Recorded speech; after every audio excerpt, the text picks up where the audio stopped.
जिस बूथ पर वोट डाला वो हारे। इतनी बुरी 3 लाख से ज्यादा वोटों से हार हुई और इसके बावजूद भी अहंकार कि ठीक नहीं है, सोची को स्वीकार करना चाहिए। उस हार की भी जिम्मेदारी कोई तो उठाए।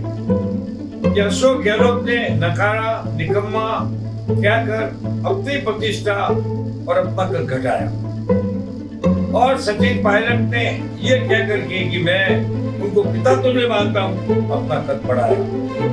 कोई भी आदमी कोई सत्ता अपने स्वार्थ के लिए किसी पर आक्रमण नहीं करना चाहिए। विरोध नहीं होता है क्या पार्टी, मगर इसके बावजूद सचिन पायलट ने 2 साल तक इस धैर्य का परिचय दिया। पहले नाकारा निकम्मा कहा और अब सीधा सीधा तोहमत लगा दी कि ये बीजेपी के साथ मिले हुए हैं। धैर्य की सारी पराकाष्ठा पार कर चुके हैं सचिन पायलट, जिन पर एक के बाद एक लगातार आरोप लगते जा रहे हैं और सत्ता में बैठे सबसे अव्वल सीट पर बैठे लोग ये आरोप लगा रहे हैं। लेकिन सचिन पायलट अपना धैर्य नहीं खो रहे हैं। इस पूरे मुद्दे पर बात करने के लिए मेरे साथ आज राजस्थान की राजनीति के चाणक्य और एक्स कैबिनेट मिनिस्टर हैं। सर, सचिन पायलट पर फिर से एक बार आरोप लगा दिया गया। एक आ गया कि गजेंद्र सिंह शेखावत से मिलीभगत है और इस बार भी उन्होंने अपना धैर्य नहीं खोया, लेकिन बिना धैर्य खोए उन्होंने शालीन भाषा में उत्तर दिया। इस उत्तर पे, उस आरोपों पे पूरा एनालिसिस क्या कहता है? एनालिसिस ये कहता है कि अशोक गहलोत ने नकारा, निकम्मा कहकर अपनी प्रतिष्ठा और अपना कद घटाया और सचिन पायलट ने ये कहकर के कि मैं उनको पिता तो नहीं मानता हूं, अपना कद बढ़ाया। कोई आदमी अपने व्यवहार से कद घटाता है, कोई आदमी अपने व्यवहार से कद बढ़ाता है। सचिन पायलट के धैर्य की प्रशंसा केवल राहुल गांधी ने नहीं की है, पूरा प्रदेश कर रहा है। वो चाहते तो कभी भी उस भूमिका में आ सकते थे, जिस भूमिका के अंदर कई बड़े बड़े कांग्रेस के नेता आए हैं, पर उन्होंने अपनी निष्ठा कांग्रेस के प्रति बनाए रखी, धैर्य रखा, संतोष रखा। अभी अभी जब राहुल गांधी ने उनकी धैर्य की प्रशंसा की, इस पर तो राजस्थान के नेताओं को उनको बधाई देनी चाहिए थी।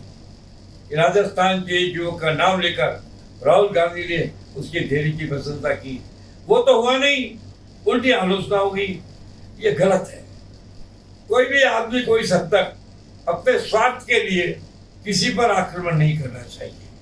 मैं तो एक ही बात जानता हूं कि जिसने बड़ी बात की, जिसने बड़ा काम किया, अपने ऊपर आरोप लगने के बाद मुस्कुरा कर कहा कि मैं आरोप लगाने वाले को अपने पिता तो नहीं मानता हूं, इससे बड़ी मेरे ख्याल से किसी की मजाक हो नहीं सकती।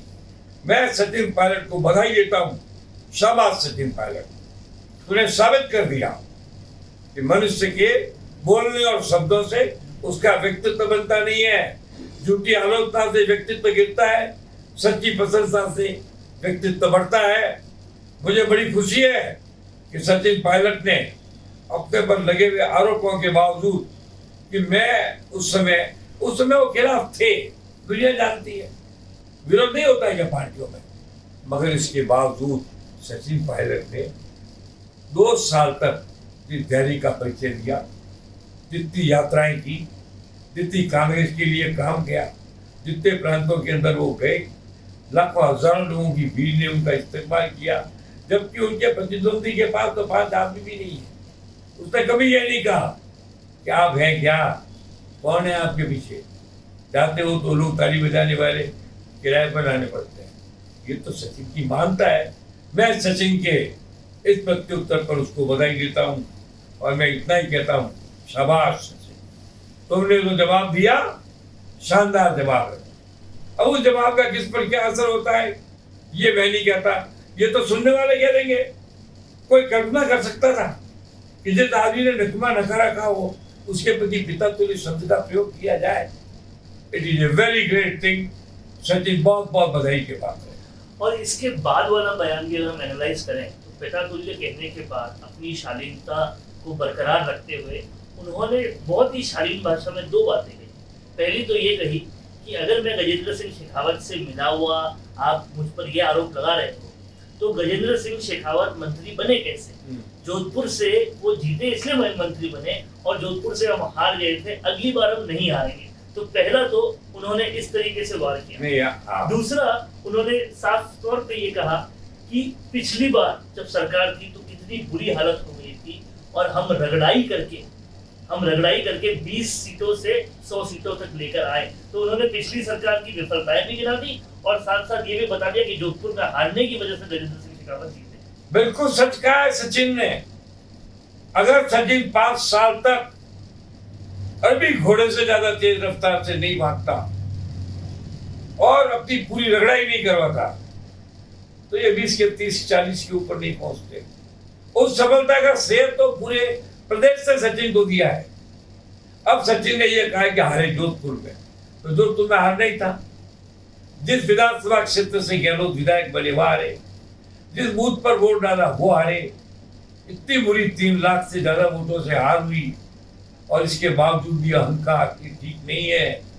सोची को स्वीकार करना चाहिए। उस हार की भी जिम्मेदारी कोई तो उठाए। सचिन की तो जिम्मेदारी नहीं है, वो क्षेत्र सचिन का नहीं है, उसकी जाति का बाहुल्य नहीं है, उसके समर्थकों का माहौल नहीं है। उसी को बुला करके कहते थे कि भाई तुम इस चुनाव को संभालो, तो शायद स्थिति को दूसरी होती। वो तो साहब उसी दिन जिस दिन हनुमान बेनीवाल की जावड़ेकर से मित्रता हुई रात को 1:30 बजे, तो माध्यम में भी था, बड़ा माध्यम था। उसी दिन अशोक गहलोत की बेटी की हार तय हो गई थी। अब उसने कहा कि पिछली बार 21 सीट लाए, तो कौन सी 9 की 13 हो गई है। अब भी मैं कहता हूँ चुनाव करवा लो, सत्ता यही रखो, टीम यही रखो, परिवर्तन मत करो। तो इस बार 21 थी, इस बार 15 आ जाएगी, 20 आ जाएगी, 25 आ जाएगी, इससे ज्यादा नहीं आएगी। क्योंकि आम जनता और कांग्रेस जन सचिन को नेता मानते हैं।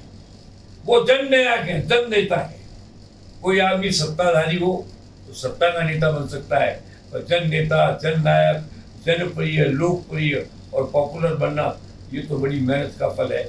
इसके लिए सचिन का राजस्थान कांग्रेस में कोई नजदीकी भी नहीं है, कोई मुकाबले में भी नहीं है। तो सचिन पायलट के बयानों पर ये था पूरा एनालिसिस, जिसमें x cabinet minister Chandraraj Singhvi ने साफ तौर पे बताया कि ये महानता की एक पराकाष्ठा है जो सचिन पायलट ने दिखाई है, और ये आज की राजनीति में धैर्य की एक मिसाल है जो सचिन पायलट ने दी है। कैमरा पर्सन मनीषा के साथ वरुण अंसारी, राजस्थान संवाद के लिए। आपकी हंसी से ज्यादा क्या कभी आपको कोई खूबसूरत बना सकता है? लेकिन जब इस हंसी का ख्याल रखने की बात आती है तो हम लापरवाही कर जाते हैं। इसीलिए अपने दांतों का ख्याल रखिए, और उसके लिए राजस्थान की सबसे अनुभवी डेंटिस्ट डॉक्टर नीलम माहेश्वरी को YouTube पर फॉलो कीजिए। डॉक्टर नीलम माहेश्वरी के YouTube चैनल पर आपको मिलेंगे आपके दांतों का ख्याल रखने के लिए वो सारे टिप्स और जानकारी जिसको समझना आपके लिए बेहद जरूरी है। तो आज ही YouTube पर सब्सक्राइब और शेयर कीजिए डॉक्टर नीलम माहेश्वरी के चैनल को, क्योंकि आपके स्माइल का कोई भी विकल्प कभी हो नहीं सकता।